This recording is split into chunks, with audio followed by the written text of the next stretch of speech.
Vote আসবে যাবে, ভারতবর্ষ নামক একটা দেশের নিরাপত্তা সব থেকে বড় জরুরি আমাদের কাছে। ভারতবর্ষের সঙ্গে বাংলাদেশের এমন একটা সম্পর্ক যে পৃথিবীতে এই প্রথম এত লম্বা সীমান্ত জুড়ে সীমান্ত সমস্যার সমাধান করতে পেরেছিল ভারতবর্ষ বাংলাদেশ।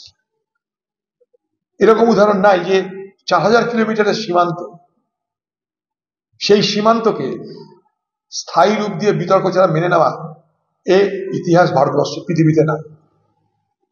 সেই বাংলাদেশের সমস্ত বর্ডারগুলোর সঙ্গে আমাদের এমন একটা ওপার বাংলার সঙ্গে এপার বাংলার ও দেশের সঙ্গে এ দেশের সম্পর্ক ছিল একটা সময়, যে আমরা এটা নিয়ে কখনো ভাবিনি।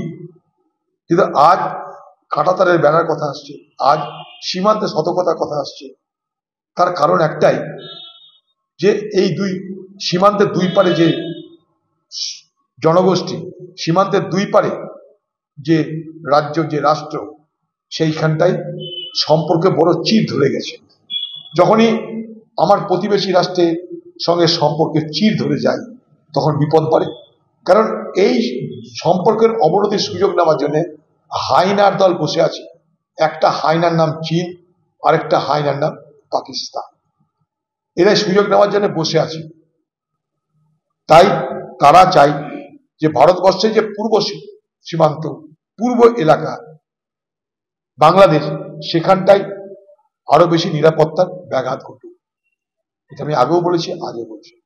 তাই তারা সেখানটায় মদত দিচ্ছে, ইউনুসকে পেয়ে গেছে, সেখানটায় নানাভাবে কট্টরপন্থী শক্তিগুলোকে মদত দিয়ে সেখানটায় একটা অস্থায়ী বাতাবরণ তৈরি করার চেষ্টা করছে, যা ভারতবর্ষের নিরাপত্তার জন্য অত্যন্ত দুশ্চিন্তার কারণ হচ্ছে এবং আগামী দিনে বেশি হবে বলে আমি মনে করি। বাংলা টুডে নাও।